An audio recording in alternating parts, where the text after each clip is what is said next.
Madame, Monsieur, bonsoir. Le 9 novembre 89, aujourd'hui. Retenons bien ces dates. Le mur de Berlin est toujours là. Mais d'une certaine manière, il n'existe plus. Le rideau de fer, qui depuis 28 ans sépare les deux Allemagnes, est comme une longue blessure, les deux Europes. Le rideau de fer a été aujourd'hui effacé par la pression d'un peuple sur un régime à bout de force. Le gouvernement est-allemand a annoncé ce soir, il y a moins d'une heure, l'ouverture immédiate de la frontière interallemande pour les candidats à l'immigration comme pour ceux qui veulent simplement voyager à l'étranger.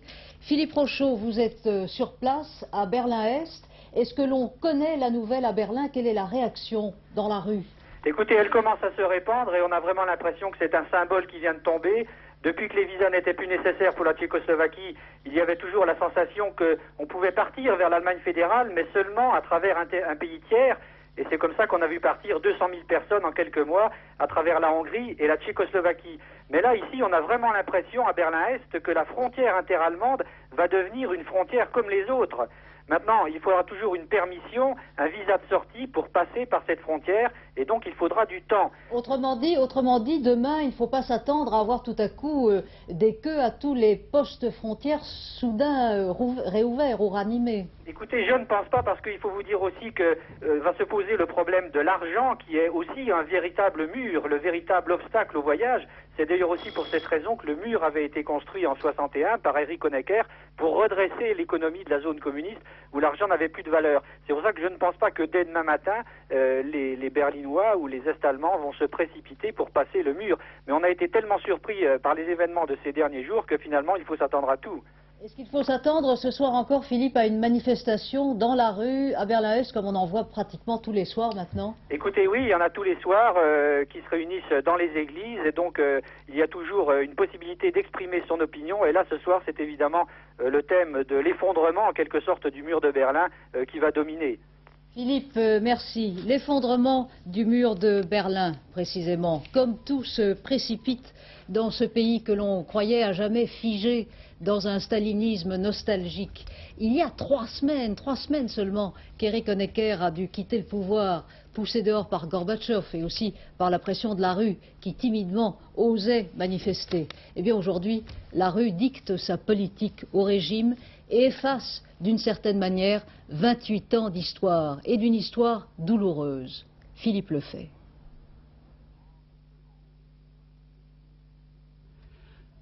Je suis un Berlinois, disait en 1963 le président Kennedy face au mur de Berlin. Nous étions en pleine guerre froide.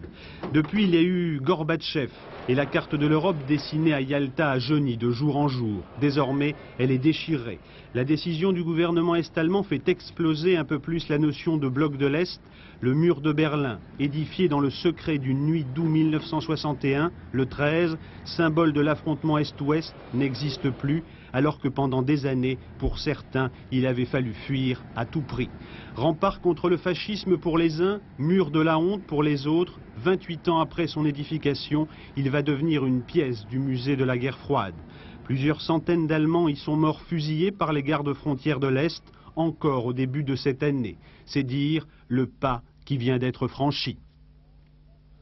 L'effondrement du mur de Berlin, précisément, comme tout se précipite dans ce pays que l'on croyait à jamais figé dans un stalinisme nostalgique.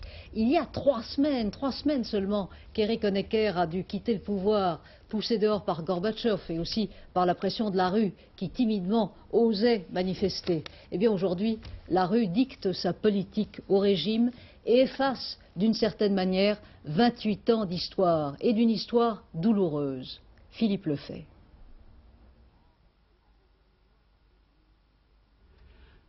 Je suis un Berlinois, disait en 1963 le président Kennedy face au mur de Berlin. Nous étions en pleine guerre froide.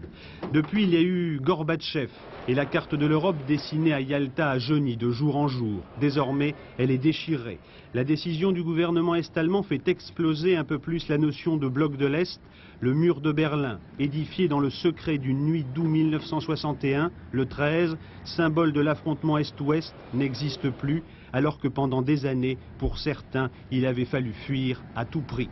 Rempart contre le fascisme pour les uns, mur de la honte pour les autres, 28 ans après son édification, il va devenir une pièce du musée de la guerre froide. Plusieurs centaines d'Allemands y sont morts fusillés par les gardes-frontières de l'Est, encore au début de cette année. C'est dire le pas qui vient d'être franchi.